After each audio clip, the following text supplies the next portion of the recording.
மொத்தமாக வந்து 5846 ஏக்கர் வந்து தேவைப்பட்டது. அதுல வந்து பாத்தீங்கன்னா பட்டா நிலங்கள் வந்து 3774 ஏக்கர் பட்டா நிலங்கள். அதுல வந்து அக்ரிகல்ச்சர் லேண்ட், அதாவது விவசாய நிலங்கள் வந்து 3 போகங்கள் விளையக்கூடிய விவசாய நிலங்கள் வந்து 2681 ஏக்கர் வந்து விவசாய நிலங்கள் இருந்தது.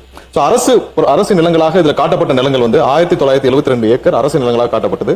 இதுல கிட்டத்தட்ட 1558 ஏக்கர் வந்து வாட்டர் பாடிஸ், அதாவது நீர்நிலைகள். அது பெரும்பாலும் பெரிய நீர்நிலைகள், பெரிய ஓடைகள் எல்லாம் வந்து இந்த அரசு நிலமாக காட்டப்பட்ட 1972 ஏக்கர்ல வந்து 1558 ஏக்கர் நீர்நிலைகள் காட்டப்படும். இதுவரைக்கும் அதாவது 90% நேற்று வந்து பேட்டியில தங்கம் தன் பல வந்து சொல்லியிருந்தாங்க, 90% நிலங்கள் கையகப்படுத்தணும். அப்படி கையகப்படுத்தப்படவில்லை. இதுவரைக்கும் வந்து 1802 ஏக்கர் மட்டும் தான் கையகப்படுத்தப்பட்டுள்ளது. அதாவது 48% மட்டும் தான் கையகப்படுத்தப்பட்டுள்ளது. மீதி எல்லாம் கையகப்படுத்துள்ளது. அதுலயும் பாத்தீங்கன்னா ஏகனாபுரம், அந்த காரை, தண்டலம், சிறுவள்ளூர் போன்ற கிராமங்களில் 1 சென்ட் நிலம் கூட கையகப்படுத்தப்படவில்லை. அதெல்லாம் கையகப்படுத்தாம இருக்கு. இதுல இன்னொரு விஷயம் எல்லாரும் புரிஞ்சுக்கணும்னா, நேற்று முதல்வருடைய அறிக்கையில ரொம்ப தெளிவாக சொல்லப்பட்டிருக்கு. இது வரைக்கும் வந்து நம்மளுடைய கரண்ட் கெபாசிட்டி, அதாவது 30 மில்லியன் பேசஞ்சர்ஸ் ஹேண்டில் பண்ற கெபாசிட்டி இப்ப இருக்கிற கரண்ட் ஏர்போர்ட்டுக்கு இருக்கு.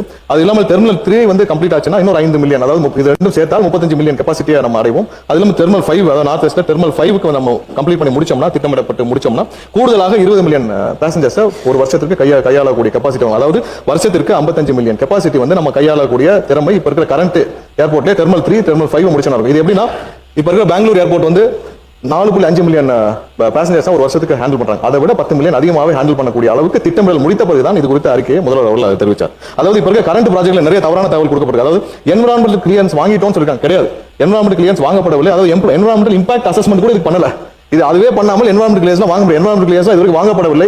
மிகவும் அதுல வந்து நிறைய வாட்டர் பாடிஸ் இருக்கு. அதனால வந்து இந்த திட்டம் வந்து 5 ஆண்டுகளாக, அதாவது அதிமுக காலத்தில் ஆரம்பிக்கப்பட்டாலும் 5 ஆண்டுகளாக எந்தவித நகரும் இல்லாமல் இருந்ததுக்கு முக்கிய காரணம் பெரும்பாலும் நீர்நிலைகள், விவசாய நிலங்கள், 3 போகம் விளையக்கூடிய நிலங்கள். இதுல இப்ப அதிகமாக கவலைப்பட்டு இங்க கதறுபவர்கள் அனைவரும் பாத்தீங்கன்னா, ஒண்ணு ஜி ஸ்கோர் மாப்பிளைக்காக இருக்கட்டும், இல்லைன்னா அதுல கருப்பு பணத்தை கொண்டு போய் முதலீடு செய்ததாக இருக்கட்டும், வேற யாருக்காகவும் இருக்காது.